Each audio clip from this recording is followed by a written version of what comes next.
What's up, fam? It's Zoe the Peacemaker here. I was just listening to a Joe Rogan podcast. Love that dude. Love those subjects and people he brings on. And he was just talking to a Navy SEAL about jiu-jitsu, and they were talking about how, sometimes people are like, yeah, I've learned all I can from this, and I'm going to move on. And he said, well, the second that you feel like you've mastered something, is like when you basically stop learning, or they use the term you begin to lose, and they meant not only in the ring but also in life. And I just thought about it, kind of just interesting. I had an interesting experience in that moment where I looked at my life and I thought, you know what? And he also said as soon as you become comfortable. And I just thought, I can't think of a time I've ever necessarily been comfortable my entire life. And for those of you who don't know my background, here's a brief overview. So I was born and raised in Canada, in Calgary. I was kind of like a troubled kid, I wasn't that great at school. I wasn't that popular. Girls didn't like me. I was kind of the class clown, always in trouble. A really loud, boisterous, hyperactive kid, basically.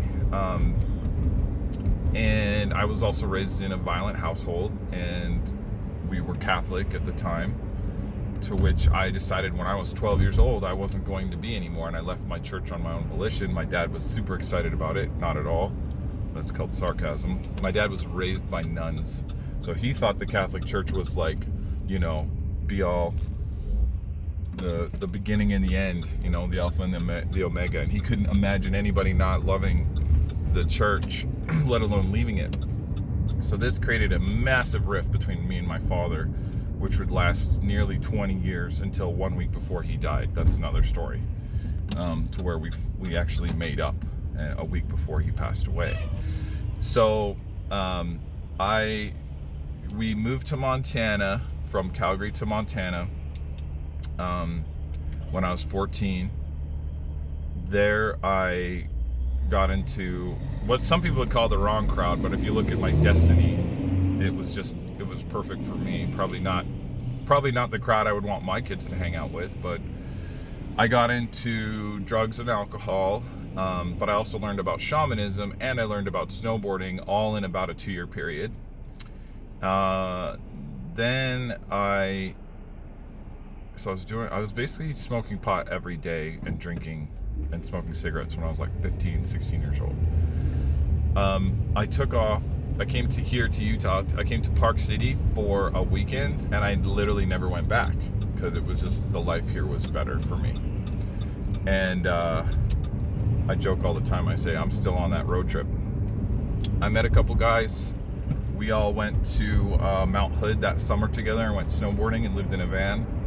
It took about 6 cars. 6 cars broke down between Park City and Mount Hood, Oregon. And it took us 6 weeks. I think it was 7 cars, but I don't know. I'd have to go through it. Again, another story. So we lived in cars for about 2 years, settled back down in Park City. I met my first baby's mama, now my ex-wife, first woman I ever married, gave birth to my first child. So we met, we settled down at around, it was 22 or 23, had my son. I had gotten clean by this point, so I wasn't smoking cigarettes, I wasn't drinking, I wasn't smoking pot, I wasn't doing pills.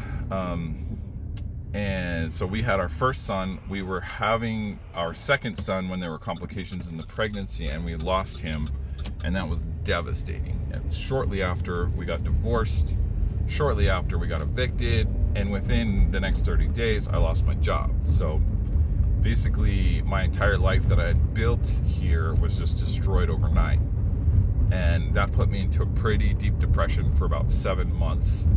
And my homeboy, Freddie, put me up on his couch and let me be a worthless piece of crap for 7 months and sulk and feel bad for myself. until I got a call one day from some investors who wanted to put money into my clothing company, Ghetto Slider. So we ran Ghetto Slider for about 5 or 6 years. I was working like 100-hour weeks. We were screen printing our own shirts. So, we're working between 2,000-degree ovens, in an uncooled garage or warehouse, in the Utah summer. So that helped me detox. That helped me detox the first time. Well, about the time the housing market crashed, we basically lost everything. We lost our company. We lost our company was valued at $500,000 by that point, and we lost all of our clients. I was about $100,000 in debt, and I had signed for it as the CEO, and so I took all of the debt on, and my partners took some equipment and left. And so now here I am. I got back into drugs and alcohol, dealing with the stress. I started drinking every night, and then I started doing Oxycontin to get over the hangovers. And then I started doing Xanax. I was crushing up Xanax and Klonopin on my desk in the morning and snorting it before I'd start my work day. And then I was doing morphine with my girlfriend at the time. And so I was just basically poisoning my body 24/7. Well, I got clean again, finally, for the last time. And I was still screen printing, but I was in my homeboy's garage and still in 110, 120 degree temperatures, but I was drinking 2 or 3 gallons of water a day, which led me to the Water Wellness Center. That's a different story. But I was drinking 2 or 3 gallons of water a day, and I was detoxing. I was sweating all this stuff out, and I was literally I need to reprogram my whole brain. I need to figure out a way to be successful and stop, landing ass backwards in tragedy. So I was listening to Wayne Dyer on audio tape. I was listening to the Four Agreements and Louise Hay and Eckhart Tolle, and anything and everything positive or mind-blowing that could change the neurons in my head, the structure of my brain, while I was sweating out all these toxins. So shortly after, about 6 months later, I went into Impact trainings.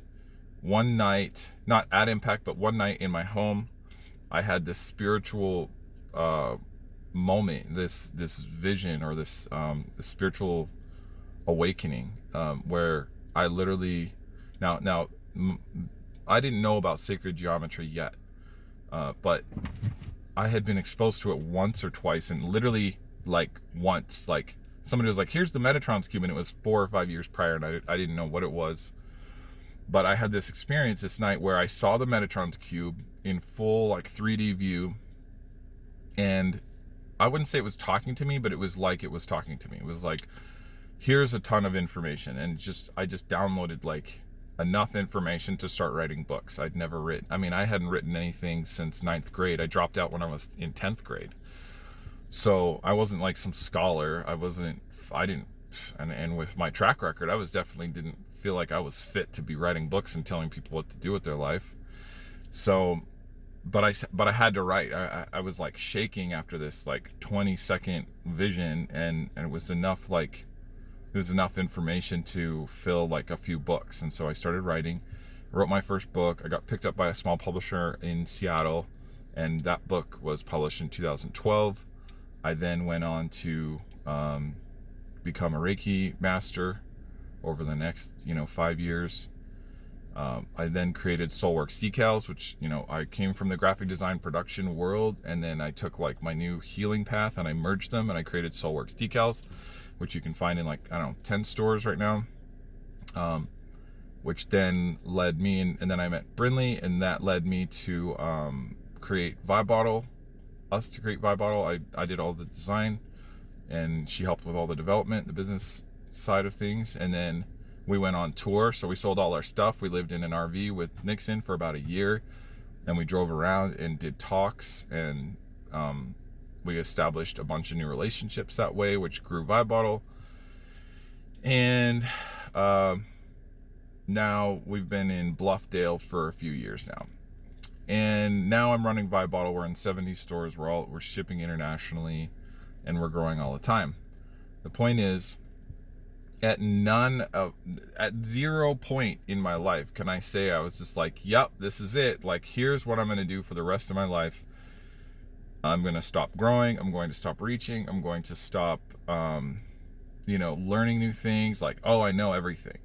And this is even after I've read a book, become a Reiki master. I'm the CEO of 2 companies. Father, just like, I've accomplished a lot more.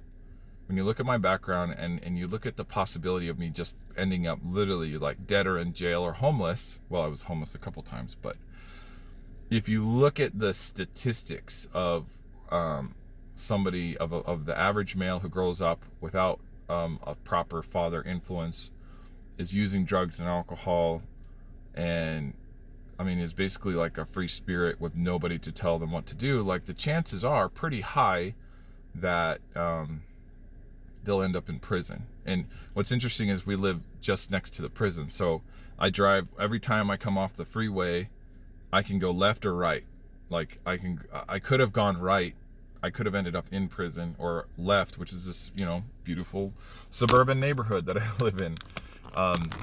It's really, really interesting to see that the odds were not really stacked in my favor.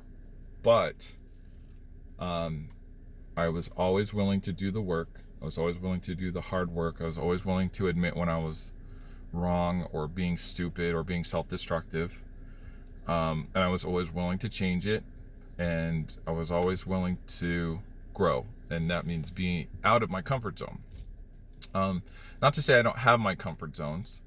As much as I want to, lay in the bath and, play Xbox every day, I know that that's a break. That's not life. That's not like, well, I don't want to do that for the rest of my life. I want to do that in pauses between when I'm going out and creating a reality for myself that is way beyond what was even possible for me. So, I can't say that I know any particular secrets to success, because there's people out there that literally put in way less effort than me, that are way more successful than I am. But when it comes to surviving, and it comes to bouncing back from things that you could label as life destroying and detrimental to someone's existence, and things that cause trauma and PTSD, and like someone who can withstand a lot of that stuff and then still find a path out, I definitely am comfortable saying that I'm good at that. I can definitely find, if there's a 1% chance of surviving, I can find it. And if I can then turn that situation into an advantage, I know how to do that, which is alchemy. I'm pretty happy when I hear about people that have had, way harder lives than me, and they're doing better than me. I don't feel jealous. I'm just like, yeah, I know what that takes. Like, I can identify with that. I connect with that. I appreciate that. I respect that. So shout out to anybody who's had a crazy life. I know there's lots of you out there, but shout out to anybody who's had a crazy life, crazy difficult life, and has found a way, you call it the eye of the needle, has found a way to go through the eye of the needle and somehow come out on top. And I think if you didn't know it, I think Joe Rogan and homeboy he had on his podcast had it figured out. They're like, yeah, you just can't get too comfortable. You can't just sit on your laurels and be like, okay, well, this is what I've figured out, and now this is the end. I think anybody who has mastered anything knows that you can't master things. Like, anytime that you feel like you've mastered it, the universe is like, cool, like, here's a checkpoint. All right, like, next round. And it's like, imagine you're fighting you live in the jungle, and the universe sends you like a deer, and you're like, yeah, I know how to kill deer. And it's like, well, the next one's gonna have 6 legs, and you're gonna master those, and now the next one's gonna have cloaking abilities, and then the next one's gonna be, it's gonna have missiles. I don't know. bottom line is like every time that I felt like I've mastered something, the universe is like, okay, good job. Now like here's round 2, here's round 3, here's round 11, here's round 40. And I feel like that's an extremely important part of progression and moving forward. Yeah. Anyway, thanks for listening. Have a good day.